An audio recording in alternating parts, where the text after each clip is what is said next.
पिछली श्रृंखला में हमने कृष्णा सोबती और उनकी रचना सिक्का बदल गया पर विचार किया।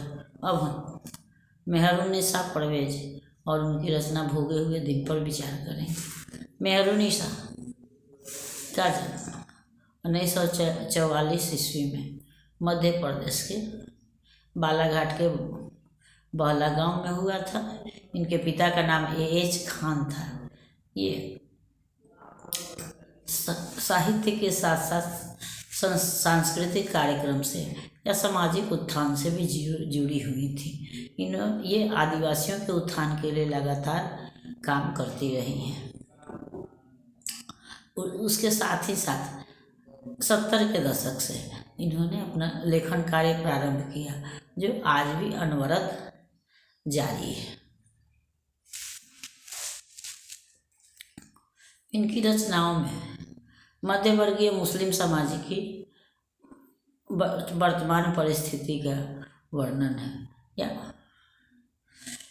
यह भी सच है कि मध्य वर्ग, चाहे वह मुस्लिम हो या हिंदू हो, दोनों ही समान रूप से पीड़ित हैं। इन्होंने मध्यवर्गीय समाज में, मुस्लिम समाज में व्याप्त जो परेशानियां हैं, जो स्थिति है, उसका सजीव चित्रण किया है। धीरे धीरे इनकी का दृष्टिकोण जो है वह विस्तृत होता गया है और इनकी रचनाओं में कल्पना का उड़ान नहीं बल्कि वास्तविकता है। लेकिन यह वास्तविकता ही हमें आकर्षित करती है, इन्हें साहित्यिक प्रौढ़ता प्रदान करती है। अभी हम इनकी रचना भोगे हुए दिन पर विचार करेंगे, जिसमें कि सादा साहब जो हिंदुस्तान के प्रसिद्ध शायर हैं, उनके जीवन पर आधारित मध्य वर्गीय मुस्लिम परिवार की स्पष्ट झांकी प्रस्तुत करती है। और सादा साहब जो अपने समय में भारत के प्रसिद्ध शायर थे और इकबाल वगैरह के समकक्ष थे, लेकिन इकबाल आदि ने तो उसी समय में दम तोड़ दिया, लेकिन सादा साहब जीवित रहे और ढलती उम्र में उन्हें तरह तरह की परेशानियों का सामना करना पड़ा। यहाँ हम यह भी देखते हैं, और यह हमारे समाज की सच्चाई है, कि बड़े बड़े लेखक, कवि या खिलाड़ी जो भी हैं, अपने समय में जो देश को मेडल दिलाते हैं, देश को प्रशस्ति दिलाते हैं, देश का प्रतिनिधित्व करते हैं, वो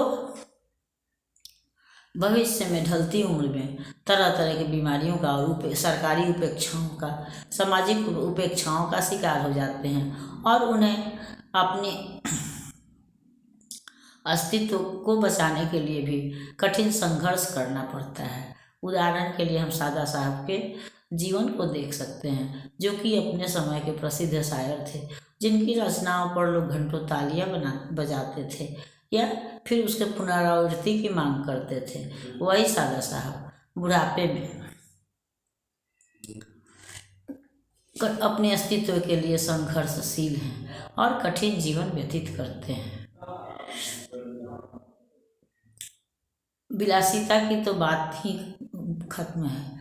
वो जीवन की मूलभूत आवश्यकताओं के लिए भी उन्हें या उनके परिवार को, जिसमें कि उनकी पत्नी, बेटी और बेटी के 2 बच्चे हैं, उन सबको संघर्ष करना पड़ता है।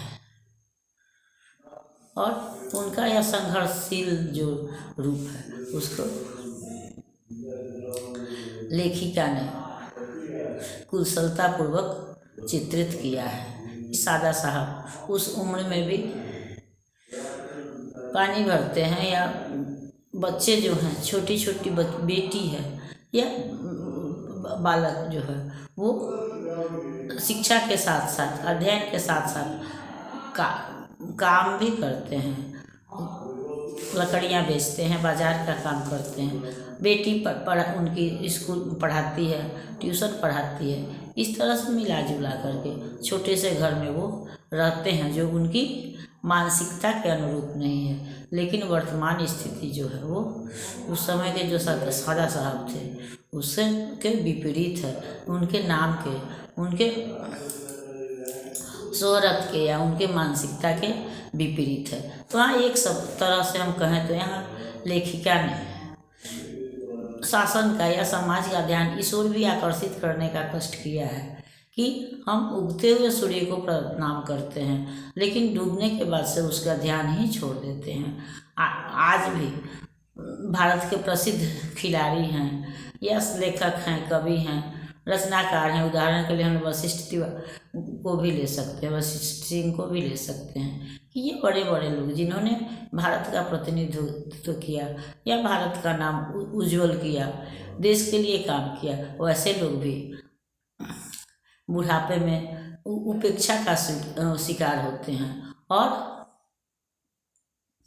कठिन जिंदगी जीने के लिए विवश होते हैं, जिसका प्रभाव उनकी मानसिकता और रहन सहन पर भी पड़ता है। अगली श्रृंखला में हम बच्चों की शिक्षा पर विचार करेंगे। तब तक अगर यह श्रृंखला आपको पसंद आती है तो इसको लाइक कीजिए, सब्सक्राइब कीजिए। मिलते हैं अगली श्रृंखला में, तब तक के लिए